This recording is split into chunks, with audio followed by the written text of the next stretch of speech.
Welcome to OBS Talk Show Presents. This week, we will bring you an update on the Democratic National Committee case against the Alabama Democratic Party. Alabama Democratic Party Chair Randy Kelly and Vice Chair Tabitha Isner have had a publicly contentious relationship, but they agreed on one thing Wednesday. Neither seemed surprised by the findings of a Democratic National Committee hearing officer that the ADP bylaws should be invalidated. The facts of the situation were always on our side, so we are pleased, but not surprised, by the report, Isner said. The real decision will come on Friday. We are hopeful that the DNC will not only reinstate the 2019 bylaws but also put in place accountability measures to ensure compliance with those bylaws. Although the hearing officer found the bylaws, supported by Kelly, should be invalidated, he said he expected as much from the hearing. That really wasn't a surprise to me, it's basically what I expected them to say. But what I'm looking forward to is their basis for saying our bylaws don't meet standards. We have maintained and still maintain that no one lost anything, any representation, from the new bylaws, Kelly said. And really, the discrimination that they talked about, I took that as projection, because they're claiming what we're doing is what white institutions have done to black folks for a long time. You'll have to forgive me, I'm somewhat culturally paranoid by institutions controlled by whites and by the white media that takes what they say at face value and pushes it out there. Whether the bylaws discriminate against certain members of the party remains a point of contention. The findings by DNC hearing officer Kim Michelle Keenan explicitly side with Isner and other challengers on the issue. The hearing record fully supports that the May 6 bylaws fail to treat all of the diverse groups equitably, Keenan wrote in the findings.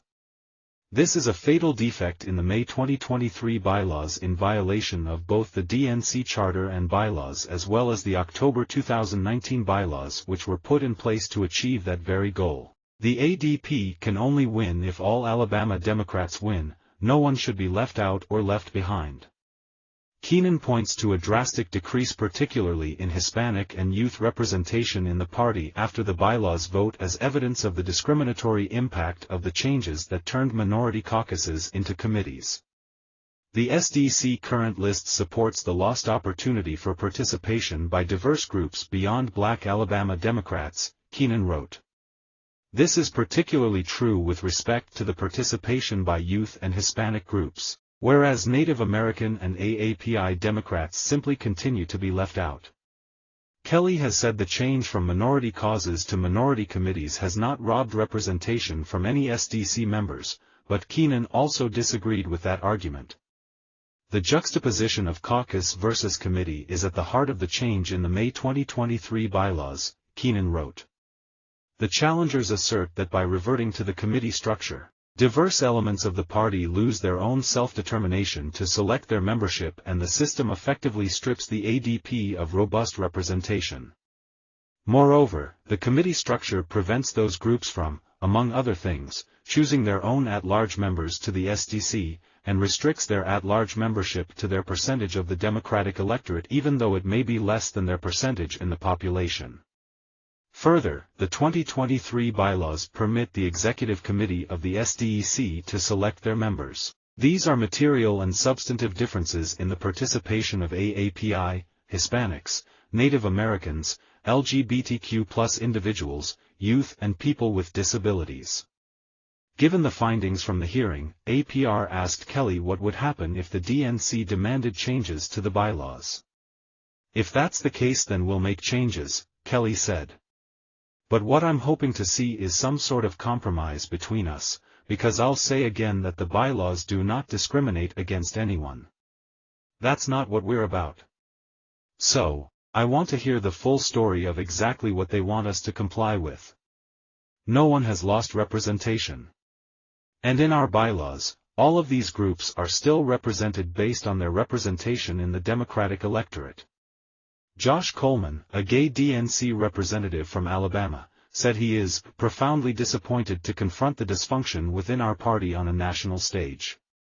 The Democratic National Committee will give the Alabama Democratic Party a chance to resolve a divisive battle over the rules and governance of the state party on its own. The DNC's Rules and Bylaws Committee, RBC, Friday gave ADP Chair Randy Kelly a November 28 deadline to develop new bylaws and provide the DNC a list of members of the state Democratic Executive Committee. The Democratic National Committee will give the Alabama Democratic Party a chance to resolve a divisive battle over the rules and governance of the state party on its own. The DNC's Rules and Bylaws Committee, RBC, Friday gave ADP Chair Randy Kelly a November 28 deadline to develop new bylaws and provide the DNC a list of members of the State Democratic Executive Committee, SDC, the party's governing body.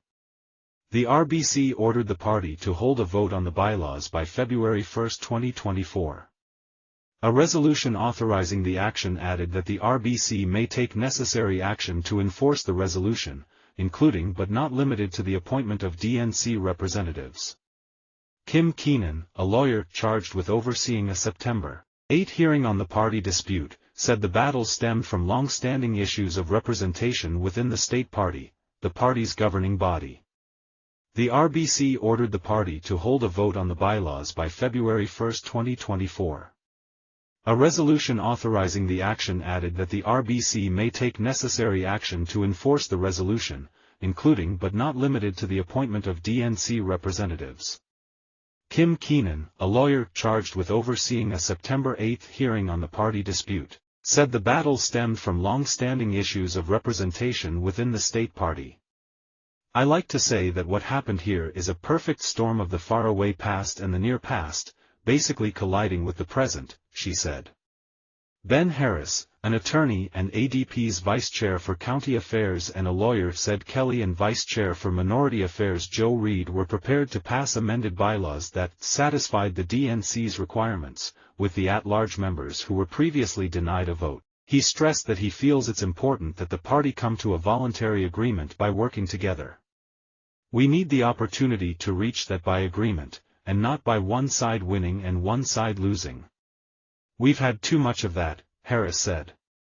More on the Alabama Democratic Party's in-house fighting in just a moment.